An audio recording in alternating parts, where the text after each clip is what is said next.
ಘನತ್ಯಾಜ್ಯ ನಿರ್ವಹಣೆ, ಗ್ರಂಥಾಲಯ ನವೀಕರಣ ಮುಂತಾದ ಕ್ಷೇತ್ರಗಳಲ್ಲಿ ನಾಯಕತ್ವದ ಸಾಮರ್ಥ್ಯವನ್ನು ಪ್ರದರ್ಶಿಸಿವೆ.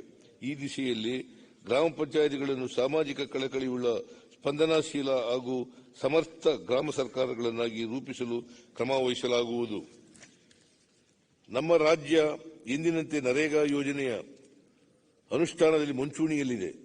2024-25 ಸಾಲಿನಲ್ಲಿ 16 ಕೋಟಿ ಮಾನವ ದಿನಗಳನ್ನು ಸೃಜಿಸಿ ಸುಮಾರು 30 ಲಕ್ಷ ಕುಟುಂಬಗಳಿಗೆ ಉದ್ಯೋಗ ನೀಡುವ ಗುರಿ ಹೊಂದಲಾಗಿದೆ.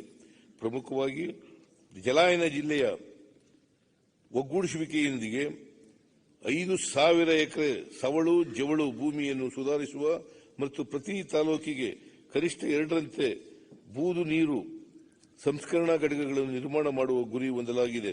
ಅರಿವು ಕೇಂದ್ರಗಳನ್ನು ಬಲಪಡಿಸುವ ದೃಷ್ಟಿಯಿಂದ 132 ಕೋಟಿ ರು ವೆಚ್ಚದಲ್ಲಿ ಸ್ವಂತ ಕಟ್ಟಡ ನಿರ್ಮಾಣ ಮಾಡಲಾಗುವುದು ಮತ್ತು ಪುಸ್ತಕಗಳು, ಡಿಜಿಟಲ್ ಉಪಕರಣಗಳು ಮತ್ತು ವಿಕಲಚೇತನ ಸ್ನೇಹಿ ಉಪಕರಣಗಳನ್ನು ಖರೀದಿಸಲಾಗುವುದು.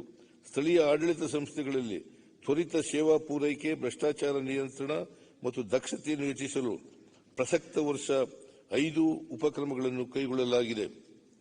ಪಂಚಾಯಿತಿ ಅಭಿವೃದ್ಧಿ ಅಧಿಕಾರಿ, ಗ್ರಾಮ ಪಂಚಾಯಿತಿ ಕಾರ್ಯದರ್ಶಿ ಮತ್ತು ಲೆಕ್ಕ ಸಹಾಯಕರ ವರ್ಗಾವಣೆಯನ್ನು ಕೌನ್ಸಿಲಿಂಗ್ ಮೂಲಕ ಮಾಡಲಾಗುವುದು.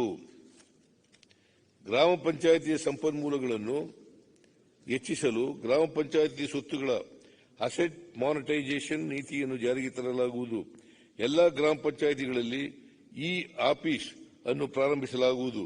ಸೇವಾ ಸಿಂಧು ಪೋರ್ಟಲ್ ಮೂಲಕ ಒದಗಿಸುತ್ತಿರುವ ಎಲ್ಲ ಸೇವೆಗಳನ್ನು ಈ ವರ್ಷದಿಂದ ಬಾಪೂಜಿ ಸೇವಾ ಕೇಂದ್ರಗಳಲ್ಲೂ ಪ್ರಾರಂಭಿಸಲಾಗುವುದು. ಗ್ರಾಮ ಪಂಚಾಯಿತಿಗಳ ವ್ಯಾಪ್ತಿಯಲ್ಲಿ ನಿಗದಿತ ಶುಲ್ಕ ಪಾವತಿಯೊಂದಿಗೆ ವ್ಯವಹಾರ ಪರವಾನಗಿಗಳ ಸ್ವಯಂಚಾಲಿತ ನವೀಕರಣಕ್ಕೆ ಕಾಯ್ದೆಯಲ್ಲಿ ಸೂಕ್ತ ತಿದ್ದುಪಡಿ ತರಲಾಗುವುದು.